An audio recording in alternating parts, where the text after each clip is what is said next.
오늘은 창세기 33장에서 36장까지의 말씀을 함께 살펴보도록 하겠습니다. 33장을 보시면 이 야곱과 이제 에서의 드디어 이제 극적으로 상봉하는 모습을 이제 볼 수가 있습니다. 4절에 보면 우리의 예상을 깨고 그 둘이 서로 안고 이제 입을 맞추면서 이제 감격적으로 상봉하는 장면이죠. 불과 이제 몇 시간 전만 해도 상상하기 어려웠던 장면이었습니다. 에서는 군사 이제 400명을 거느리고 야곱을 만나러 오고 있었던 상황이었죠.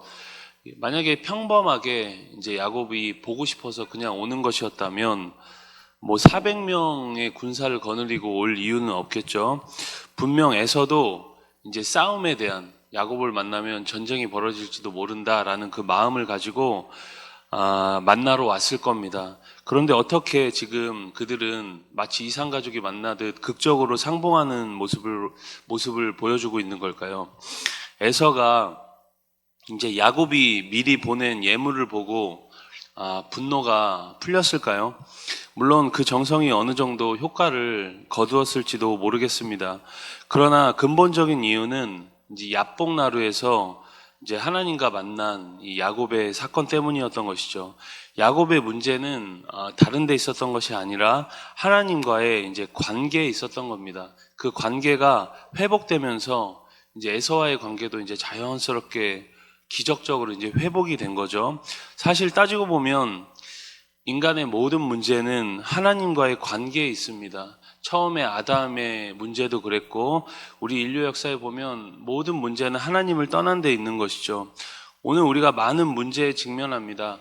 그때 제일 먼저 우리가 하나님과의 관계를 점검해보는 은혜가 있기를 소망합니다.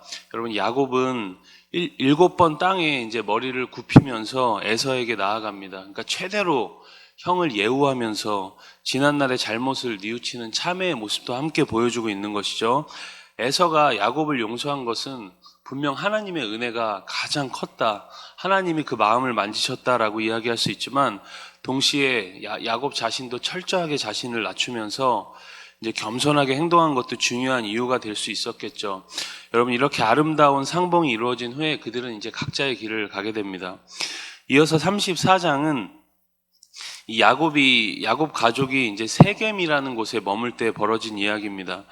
야곱의 딸 디나가 이 세겜 성에 이제 놀러 갔다가 사람들에게 성폭행, 이제 세겜이라는 사람, 추장의 아들 세겜이라는 사람에게 강간, 성폭행 당하는 그런 장면을 볼 수가 있죠. 이 분노한 디나의 오빠들이 이제 세겜성 사람들을 살육합니다. 지금 여러분, 야곱 가정에 큰 불상사가 벌어진 것이죠. 여러분, 이제 탄탄대로 하나님이 약속도 주셨고 야곱에게 복도 주셨고 탄탄대로 잘 나갈 것 같던 야곱 가정에 왜 이러한 일들이 벌어지고 있는 걸까요? 성경을 근거로 보면 이제 야곱이 하나님 말씀에 순종하지 않았기 때문입니다.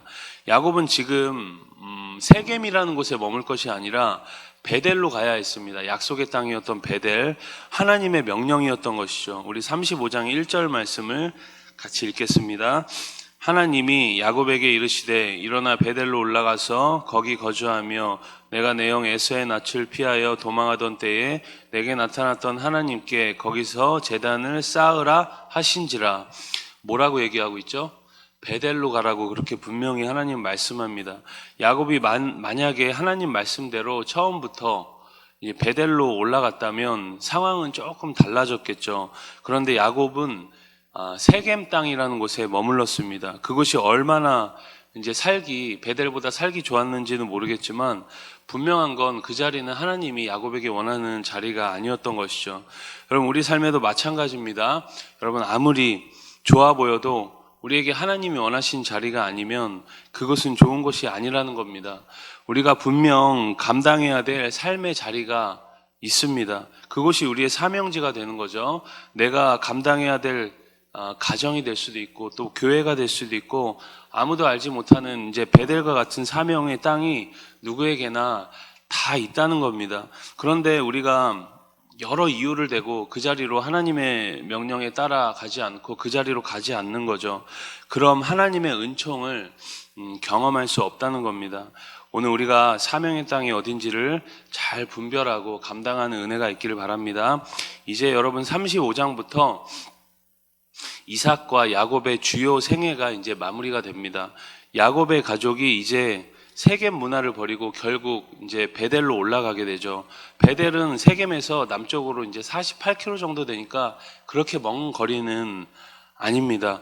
그곳에서 야곱과 그의 가족들은 어쨌든 베델로 가서 단을 쌓고 하나님을 경배합니다. 이제야 이제 정상으로 돌아온 가정의 야곱 가정의 모습인 것이죠. 바로 여러분 하나님이 원하시는 그 자리에서 하나님을 예배하는 삶이 가장 하나님이 기뻐하시는 모습이다라는 것을 우리는 여기서 볼 수 있습니다.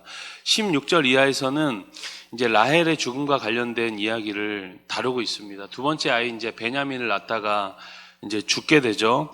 이제 마지막으로 36장은 에서 후손들이 소개되고 있습니다.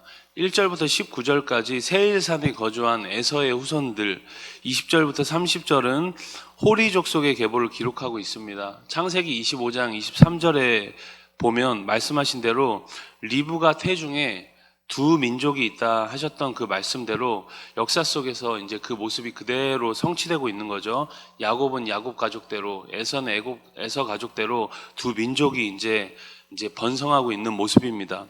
2절부터 5절까지를 보면 에서는 이 3명의 아내에게서 5명의 아들을 낳습니다.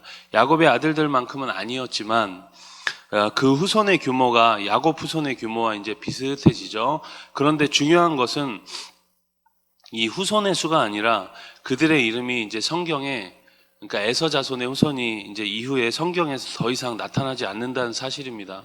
성경은 철저하게 하나님 백성, 하나님이 택하신 족보에 초점을 맞추어서 구속 역사가 이루어지고 있음을 보여주고 있는 거죠. 창세기 36장은 장황하게 에서 후손에 대해서 열거하고 있습니다. 그러나 이건 에서 족보를 소개하려고 하는 의도가 아니라 나중에 이스라엘과 싸우고 침략하는 이방 민족들에 대한 배경적인 어떤 설명이 필요하기 때문에 열거하고 있는 것입니다. 여러분, 에서는 야곱보다 더 나은 조건을 가지고 태어났지만 하나님께 선택을 받지 못했고 또 믿음이 없었기 때문에 하나님의 은혜를 소중히 여기지 않았고 또 그 은혜를, 그 혜택을 전혀 누리지 못했다는 겁니다. 여러분, 우리가 이런 에서의 삶을 보면서 우리 역시도 오늘 두렵고 떨림으로 우리 주님의 구원을 성실히 오늘도 이루어가는 은혜의 날이 다 될 수 있길 주의 이름으로 축복합니다. 우리 창세기 33장에서 36장까지의 말씀을 경청합니다. 주의 말씀은 내 발의 등이요 내 길의 빛이니이다.